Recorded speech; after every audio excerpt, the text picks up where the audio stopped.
Teman-teman semua sekalian. Terima kasih untuk sudah kehadirannya datang di Wizik kita untuk modul terakhir. Ya, ini bukan Wizik terakhir. Wizik terakhir itu akan diadakan minggu depan, hari Selasa seperti biasa. Tetapi ini adalah penyampaian materi terakhir kita dalam buku komunikasi bisnis. Ya, nggak berasa ya, cepet banget ya. Ternyata sudah sampai di modul 9 saja. Nah, sekarang materi yang mau saya sampaikan hari ini sangat menarik. Kenapa? Karena sebenarnya materi hari ini adalah rangkuman dari keseluruhan komunikasi bisnis yang telah kita pelajari selama ini gitu. Jadi kalau kemarin-kemarin kita udah banyak bahas tentang iklan, bahas tentang surat, laporan, proposal, kemudian juga sudah bahas tentang bagaimana komunikasi tatap muka yang baik, bahkan sampai ke basic-basicnya itu komunikasi itu apa sih gitu ya. Kita udah bahas semuanya. Nah, terus sekarang kita lebih ke bisnis sebenarnya. Ya, saya lanjut aja ya. Kemudian tujuan daripada modul 9 ini yaitu kita akan membahas lebih lanjut mengenai keluhan customer. Jadi namanya juga bisnis ya. Kita itu nanti akan berhubungan dengan pelanggan, dengan pembeli, dengan customer. Jadi nggak semuanya customer itu seperti yang kita inginkan, atau tidak semua customer itu baik, tidak semua customer itu menyenangkan, tidak semua customer itu seperti yang kita mau. Jadi pasti nantinya akan ada saja keluhan, dan kita akan membahas lebih dalam lagi tentang keluhan customer. Kemudian menguraikan cara mempersiapkan materi komunikasi. Gimana sih untuk mengkomunikasikan sesuatu yang baik supaya keluhan ini teratasi gitu. Keluhan itu kan seperti kayak konflik ya. Ada masalah, makanya terjadi keluhan. Nah, di tujuan daripada modul 9 ini kita mau tahu gimana sih cara kita mengatasi keluhan itu gitu. Kemudian cara keterkaitan komunikasi bisnis dan media massa. Jadi kita mau bahas lebih lanjut lagi juga mengenai apa sih media massa dan apa hubungannya sama kombis, dan menjelaskan cara mempersiapkan materi komunikasi untuk media massa. Jadi ternyata kalau mau berkomunikasi melalui media massa tuh berbeda loh caranya kalau melalui non media massa. Jadi kalau namanya media massa itu apa aja? Ada yang tahu media massa apa aja?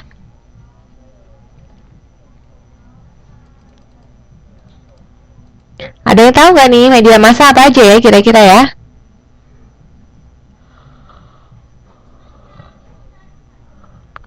Iya, betul banget. Betul banget. Ini kok jawabannya Mbak Dina sama Mas Rudi barengan sama gitu? Koran sama majalah. Ini janjian ya? Televisi. Iya, benar, televisi. Ada lagi yang bisa kasih masukan? Contoh-contoh dari media massa? Radio, iya sip, bener banget. Ada apa lagi? Radio, televisi, majalah, surat kabar. Kira-kira apa lagi?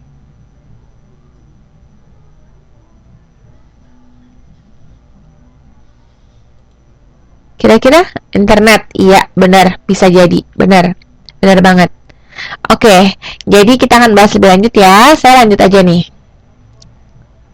Halo, Mas Ferry, kedengaran nggak ya suaranya? Suara saya boleh di ini aja, dikeraskan mungkin volume suaranya. Sudah bisa dengar? Tidak ada halangan lagi? Halo, semuanya bisa dengar ya? Bisa. Oke, Mbak Desi ya, bisa ya. Ini kenapa ini? Oke, enggak. Gitu ya. Oke. Apa namanya? Kita langsung aja mulai ke kegiatan belajar 1, yaitu penanganan keluhan customer. Sebelum kita masuk ke sini, saya mau tanya, kira-kira pernah nggak dari teman-teman sekalian yang pernah mendapatkan keluhan dari siapapun? Apalagi berhubungan dengan pekerjaan apa kalian gitu. Pernah? Ada bisa kasih saya contoh nggak nih? Kira-kira keluhan yang seperti apa sih?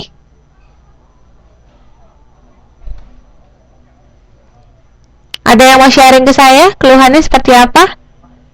Gaji nggak cocok. Wah, kalau gaji nggak cocok itu berarti dari Mas Rudinya dong. Bener nggak? Keluhan temen nggak kurus-kurus. Waduh, itu curhat ya.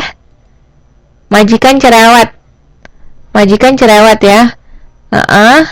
Gajinya nggak cocok. Terus apa lagi tuh? Kira-kira keluhan-keluhan apa lagi yang pernah teman-teman rasain? Boleh sedikit sharing nggak? Jadi mata kuliah kita hari ini jauh lebih santai dari kemarin ya.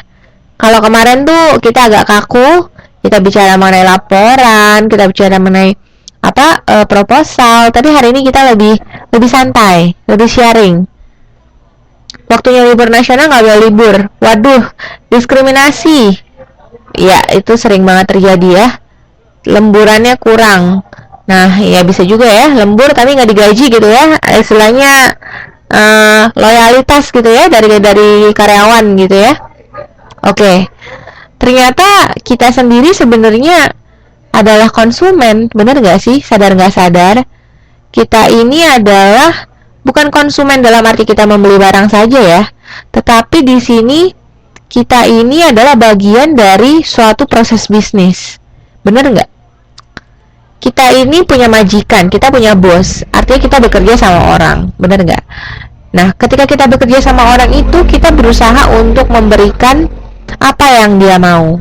Makanya kita dapat gaji, bener nggak? Nah, di sini kalau terjadi komplain, terjadi keluhan, baik itu dari majikan yang mungkin merasa kerja kita kurang baik, atau bos kita merasa kerjaan kita nggak benar, salah melulu gitu ya, atau mungkin sebaliknya, kita merasa gajinya nggak cocok nih, kok kayaknya kecil banget, atau mungkin saya nggak ada waktu istirahat sama sekali, atau mungkin saya dibeda-bedakan dengan orang lain. Nah, jadi keluhan itu banyak banget macamnya. Nah, saya mau sebentar. Oke, sebelum saya masuk dulu ke dalam video, saya mau jelasin mengenai penanganan keluhan customer. Nah, karena di sini dalam komunikasi konteksnya adalah komunikasi bisnis, kita bicara keluhan itu dalam bisnis, lebih ke mungkin suatu organisasi atau perusahaan. Jadi keluhan itu ada yang datang langsung ya, pengadu. Kadang-kadang ada aja gitu. Misalnya kalau konsumen datang langsung ke bagian customer service-nya handphone Samsung. Kenapa? Atau handphone Sony Ericsson. Kenapa? Karena ketika dia beli kok dalamnya ada yang rusak ya. Kok ketika dia pakai banyak sekali aplikasinya nggak jalan ya. Dia langsung datang ke tempat customer service-nya, ke tempat perbaikannya gitu. Jadi dia mengeluh datang langsung.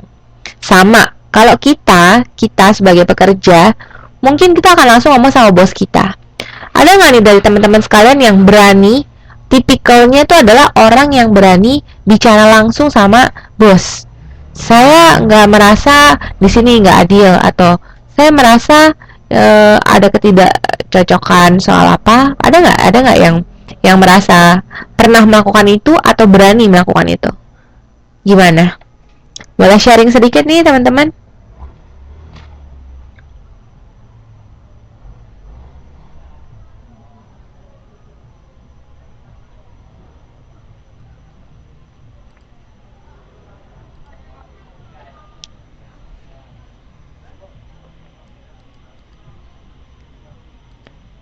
Halo Mas Ferry.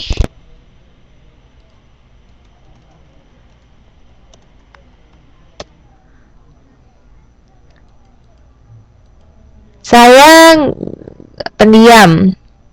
Ini Mas Rudi ya yang pendiam ya. Saya mau Mas Rudi pendiam. Kalau Mas Rian nggak diancam nggak diperpanjang kontrak. Waduh, nggak berani bosnya galak. Oke. Kemudian apa lagi nih? Maaf ya, saya lagi baca satu persatu dulu. Oke, pendiam. Sekarang gini, pertanyaan saya adalah, ketika kita merasa terjadi suatu ketidakadilan gitu ya, apakah baiknya kita bicarakan langsung atau tidak? Menurut pendapat teman-teman gimana? Apa kita itu bicara langsung to the point? Bos, saya nggak suka nih di sini. Kok bos nggak adil? Atau mungkin diem aja, membiarkan bosnya sadar sendiri? Atau mungkin kita bersikap seperti apa? Ada yang punya ide?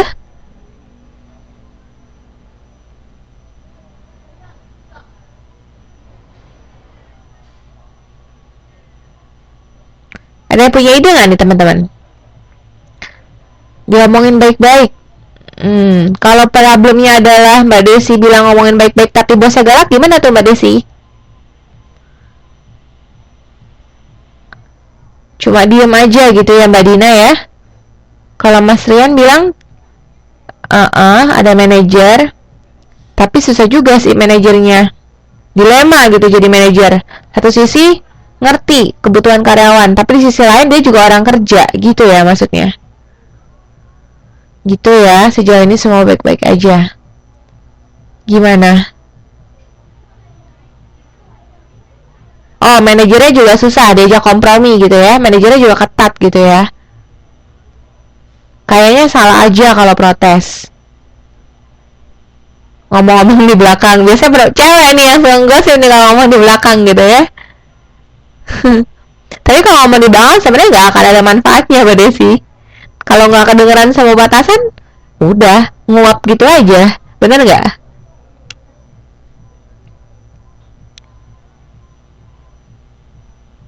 Giliran nggak ngomong ada masalah, katanya nggak bilang ke manajer.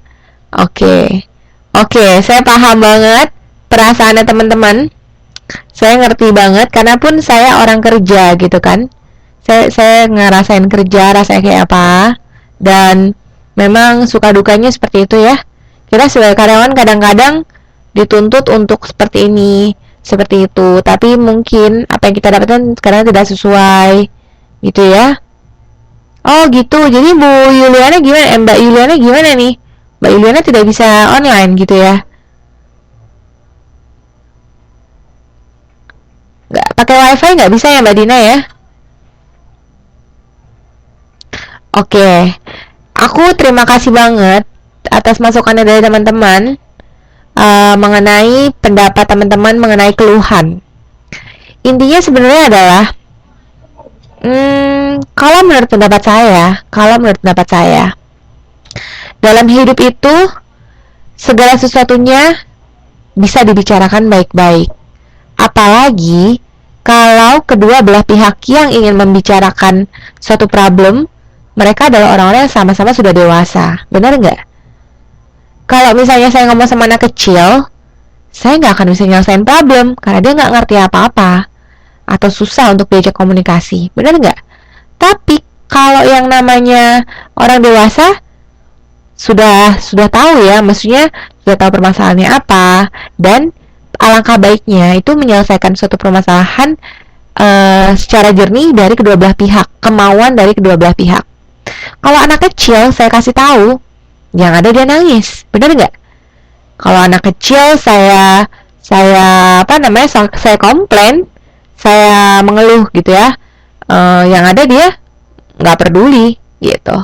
Tapi kalau yang namanya orang dewasa, harusnya ya itu bisa diajak berkomunikasi. Jadi mungkin tidak semua permasalahan dalam hidup itu bisa diselesaikan secara baik-baik tentunya, karena banyak sekali ya pertengkaran, banyak sekali permusuhan, bahkan mungkin di luar sana sampai bunuh-bunuhan gitu ya. Tapi itu sebenarnya karena tidak adanya komunikasi yang baik. Keluhan sekalipun, alangkah baiknya itu dibicarakan. Jadi buat teman-teman semua nih yang merasa ada sedikit keluhan, ya, kalau itu bisa dibicarakan, baiknya dibicarakan. Jangan diem aja, karena diam tidak menyelesaikan masalah. Gitu. Memang ada peribahasa bilang silent is gold. Diam itu emas. Tapi ingat, peribahasa itu hanya berlaku untuk sesuatu yang sifatnya tidak menjerumuskan orang lain. Saya berikan contoh.